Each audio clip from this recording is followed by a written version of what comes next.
Përshëndetje të dashur miq dhe mirë se erdhët në kuzhinën time. Sot do të përgatisim një salë speciale për të shoqëruar gatimet tuaja në çdo tryezë. Përbërësit kryesor, siç do e shikoni dhe në video, jam e sigurt që të gjithë i keni në shtëpi.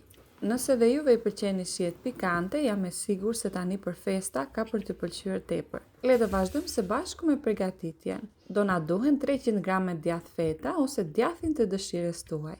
Keni dy mundësi, ose do e bluani me pirun ose në blender. Në blender del më kremoze, derisa në këtë mënyrë ngelen copa djathi për juve që pëlqejnë.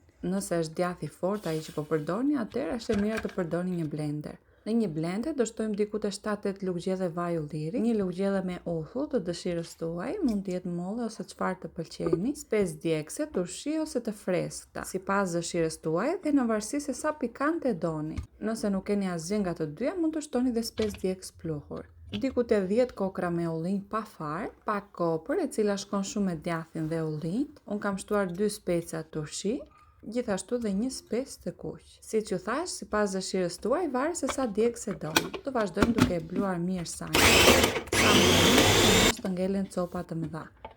Pasi e kemi gati, do vazhdojmë duke e përzierë me djathin dhe kosin. Kam shtuar 150 g salcë kosi, siç e pat dhe në video, diku te 3-4 luggjelle. Mund të shtoni dhe kos pak nga pjesa e trashë. Do vazhdojmë duke i përzierë mirë, unë i kam përzierë me dorë siç ju thash, ndërsa ju nëse doni më kremoze, mund ta kaloni të gjithë në blender. Mund ta përgatisni një ditë më përpara ose edhe në moment, pasi është shumë e thjeshtë. Servirja është sipas dëshirës, në pjatë më vete ose brenda mesoreve. Dhe ja, pra dashur miq, përfunduam dhe me recetën e sotshme. Nëse ju ka pëlqyer, për të më mbështetur, mos harroni të jepni një like kësaj video. Gjithashtu, nëse jeni të rinj në kanal, mund të abonoheni duke shtypur butonin subscribe.